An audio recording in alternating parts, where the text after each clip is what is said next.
Oh, hello guys. Figured I'd just do a video on a few of my rifles. I'll start with my go-to. This here is Weatherby Alaskan. It's made in Japan, this model. It's chambered in 340 Weatherby. And this gun has taken a few mule deer this year.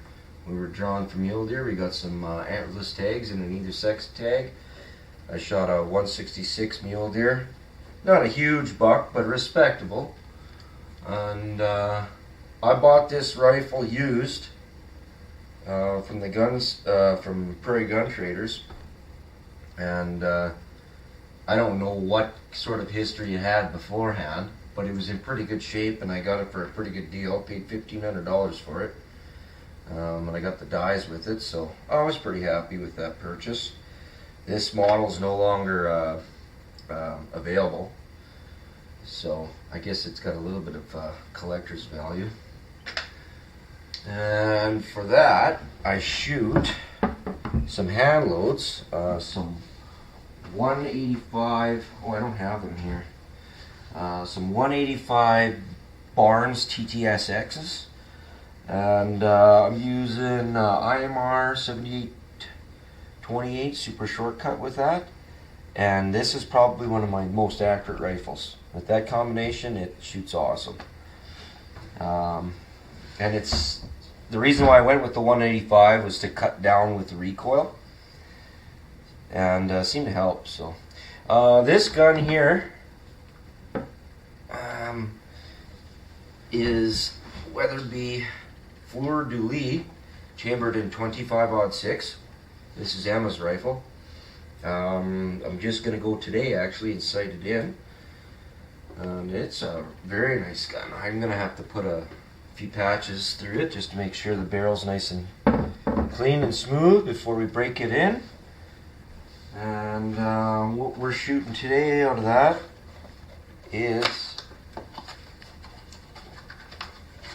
Hornady 117 grain interlocks. So we'll see how that goes today. It's like minus 20 out here or more, so it's pretty cold here in Saskatchewan. And the next rifle is my 300 Weatherby. Now I got no scope on this thing because I took the Vortex Viper off of here and put it on that 340, and I've been primarily using that rifle. But before that, this was my go-to. And I gotta say, if anybody's getting into this and they want one caliber, one gun to do all, I think my top pick would probably be the 300 Weatherby. It's flat, and the ammo is available in most gun shops. Yeah, if I was stuck with only having to own one rifle, this would probably be the rifle. I've taken elk, moose, bear with this thing, lots of deer. It's always worked well. This is the Sporter edition. It's been bedded. I bedded this thing. It's not free floating, but I bedded it to make it fit a little bit better in the stock. Actually improved the accuracy, so I was happy with that. Got a Tibney trigger in it.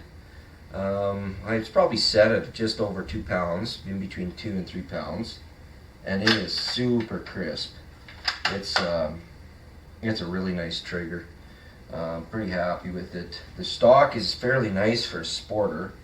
I mean, it doesn't hold a match to a deluxe model or anything like that, but it's a pretty good rifle. And I used to work part-time at Wholesale Sports, so I managed to get this brand new.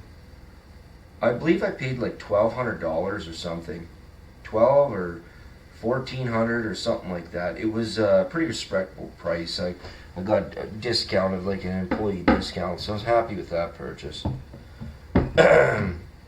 Now this rifle, this has been around for a little while in the cabinet. Now this rifle.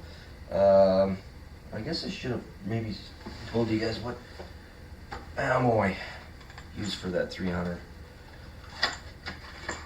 Should do that before I get ahead of myself here. Here's the ammo for the 300. 200 grain Barnes LRXs, and they work really good. We nicknamed this one Hiroshima because it does damage. I've never recovered a bullet yet from this combination. Anyways, I'll go back to this rifle here. Where was I? So this rifle originally was a 30-06. It's a Howa 1500 with a whole rubber stock. And I took it on a few hunts, shot some deer with it, and enjoyed it. But it just, I don't know, 30-06 just wasn't enough jam for me at the time. I wanted something with a bit more bang, something that would really drop an elk or a moose, no problem. Not that a 30-06 wouldn't, but I just wanted a new gun and something with a little bit more jam. So I did a bit of research, and I was actually on the fence of like a 35 Whalen or 338-06 A square, or the AI, the Ackley Improved, and I looked at the advantages between the A square and the Ackley Improved, and there just wasn't very much of a difference there. And I thought, well, if I went with the A square, if I ever wanted to bring this gun to Africa, I could get that sort of brass head stamped for it, because depending on the countries you go to, that's kind of a requirement. You need to have the right head stamp brass.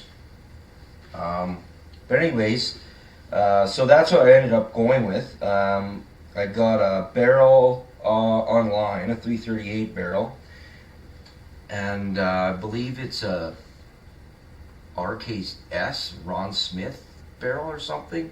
I don't know, maybe somebody can correct me if they know more about that type of barrel.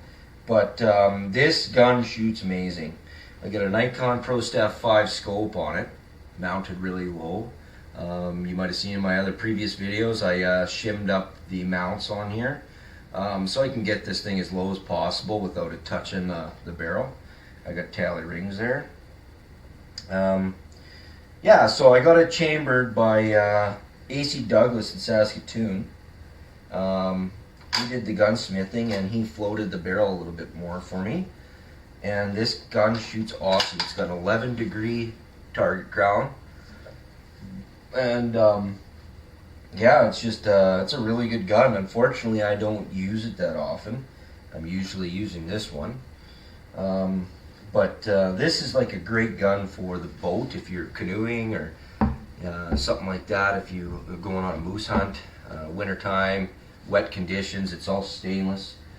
That guy, I run a Lapua 30-06 brass in that.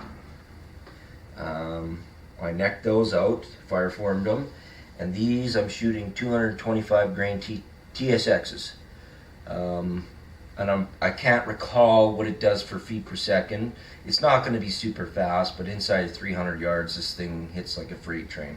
We've taken a few deer with this. Unfortunately, we weren't able to get any moose or elk with it, but it does leave a good blood trail, and works really good.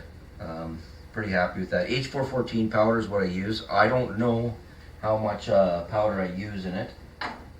I'd have to go and find out and look in my books and stuff to see what I've used. And but other than that, that kind of explains these rifles here. So I'm gonna let you guys go here. I'm gonna take this gun out, and first I'm gonna give it a good clean, and then I'm gonna go sight it in. So stay tuned. I might do another video and see how well this thing shoots. And yeah, remember to hit the like button and subscribe.